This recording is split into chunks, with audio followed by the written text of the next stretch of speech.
One of the common investment thoughts behind Bitcoin is that it is considered a great hedge against inflation. That's because there are only 21 million Bitcoins available, and once they're all mined, the supply will be very limited. So, in theory, this limited supply should mean that Bitcoin is a good hedge against the increased supply of the US dollar. In today's video, we are going to talk about the crumbling situation in the US market, and we'll discuss if Bitcoin can really be a hedge against inflation or if it's just rumors. We will talk about that in detail. But before going forward, please keep in mind that this video contains no investment advice or recommendations. So don't come back crying if you've got yourself into some bad investment. Every investment and trading action has some level of risk, and you should conduct your own research before making a decision. You will have also noted that the American economy is super weird right now. According to figures on inflation that were issued in the past few months, the value of the US dollar dropped by 7.5% in comparison to the previous year, making this decline the worst it has been in the past 40 years. Despite the fact that this development is not good for the economy of the United States, one would have anticipated that investors in Bitcoin would be justified due to the fact that Bitcoin would be a hedge against inflation. But things aren't working out the way everyone expected them to. In the most recent few months, consumers have seen price inflation at levels that are greater than they have seen in decades. The attempt by central bankers throughout the world, including those at the Federal Reserve, to compensate for COVID-19 lockdowns with massive monetary inflation is a primary factor in the rise. As a direct result of this, over $4 trillion worth of newly printed dollars, euros, and yen move from the vaults of the world's central banks to the vaults of the world's financial institutions. The current chairman of the Federal Reserve, Jerome Powell, is adamant that the inflation tendencies we've seen since 2021 are transitory. It's possible that he's correct in the immediate future. However, for the foreseeable future, inflation will be a significant and unavoidable burden for the United States of America due to a single factor: the fast-growing government debt, which is increasingly fueled by the printing machine at the Federal Reserve. At some point in the future, policymakers will be faced with a Solomonic choice: either protect the people of the United States from the effects of inflation or safeguard the government's ability to run deficits. It will no longer be feasible to accomplish both at the same time. Because this problem is getting worse, the value of Bitcoin is likely to keep going up over time.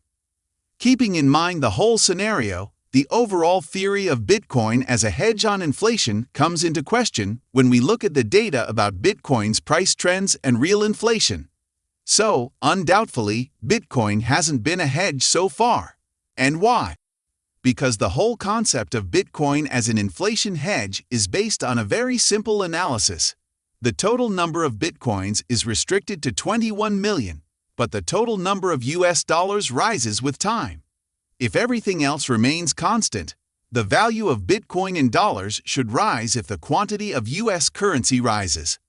And if the number of US dollars doubles, it follows that the value of a Bitcoin will also double in comparison to the US dollar. However, the market does not always function in this straightforward manner. And most importantly, Bitcoin hasn't been a hedge so far.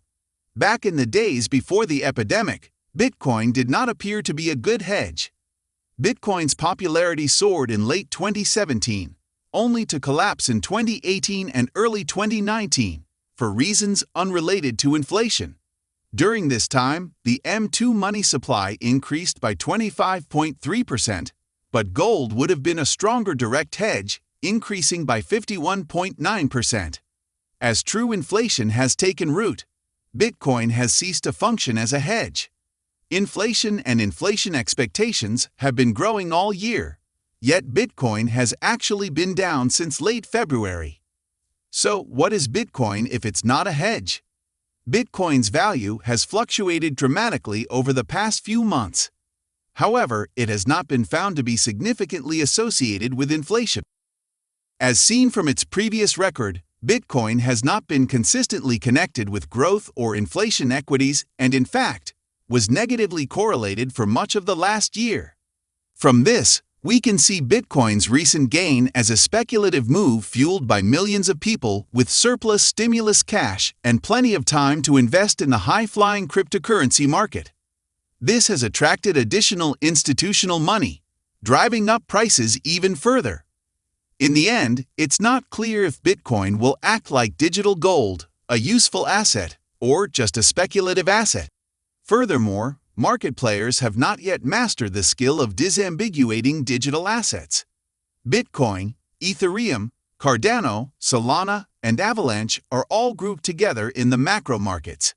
This is obviously not the case for those who devote their lives to cryptocurrency trading and investing. But if you follow any mainstream financial news outlets' coverage of crypto, you'll see it. Tokens like these and others are rarely divided into distinct groups. For Bitcoin to stop trading as a risk asset and start trading as an inflation hedge, it needs to be viewed as a separate asset class from the rest of the crypto markets. To sum up the whole discussion, inflation has been rising since 2021 and Bitcoin is also heading lower. This all clearly shows that Bitcoin isn't a strong inflation hedge right now at least. Therefore, investors should look for better investment opportunities to beat inflation until Bitcoin can show less volatility during uncertain times. Well, that was all for today's video. Please share your thoughts in the comments section, and if you're new to the channel, don't forget to subscribe. Keep in mind that the opinions offered in this video are not investment advice. They're intended for learning purposes only. The Investment Insights channel provides no investment advice, just insight. Thank you so much. See you next time.